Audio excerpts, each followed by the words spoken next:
بسم الله الرحمن الرحيم.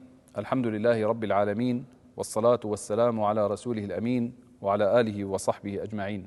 أما بعد، إلى أبناء الشعب السوري الأبي، أقف أمامكم اليوم بقلب ملئه الأمل والعزيمة، موجها كلمتي إلى كل السوريين والسوريات، إلى من يعيشون في مخيمات التهجير، إلى النازحين واللاجئين، إلى الجرحى والمصابين، إلى عائلات الشهداء والمفقودين، إلى الناشطين الثوار الذين كرسوا حياتهم للنضال من أجل سوريا الحرة. أقف أمامكم اليوم بعد 54 يوما من تحررنا جميعا، تحرر سوريا من قيود نظام مجرم جثم على صدورنا لعقود. 54 يوما مرت على زوال 54 عاما من أحلك أشكال الحكم الاستبدادي في العالم أجمع.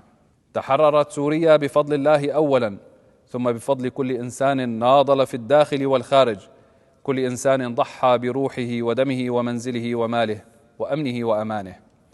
تحررت سوريا بالشهداء والمعتقلين والمعتقلات، والمعذبين والمعذبات، والمفقودين والمفقودات، وجميع أمهاتهم الثكالى وأهلهم المكلومين بسبب تضحياتهم وتضحياتكم جميعا.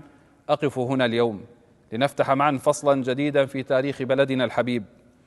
انطلق هذا النصر من حناجر المتظاهرين وهتافات المحتجين في الساحات والميادين، انطلق من أنامل حمزة الخطيب وأهازيج المظاهرات وآهات المعتقلين والمعذبين في أقمية تدمر وصيدنايا وفرع فلسطين، واستمر بتضحيات الثوار الذين حرروا أرض سوريا رغم سنوات من عذابات الصواريخ والبراميل والكيماوي، فلم ينثنوا ولم ينكسروا.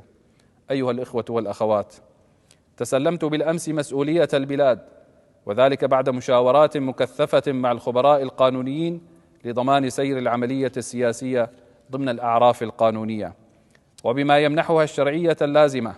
ومن هنا أخاطبكم اليوم بصفتي رئيسا لسوريا في هذه الفترة المصيرية، سائلا الله أن يوفقنا جميعا للنهوض بوطننا وتجاوز التحديات التي نواجهها، ولن يكون ذلك إلا بتكاتف الجميع شعبا وقيادة.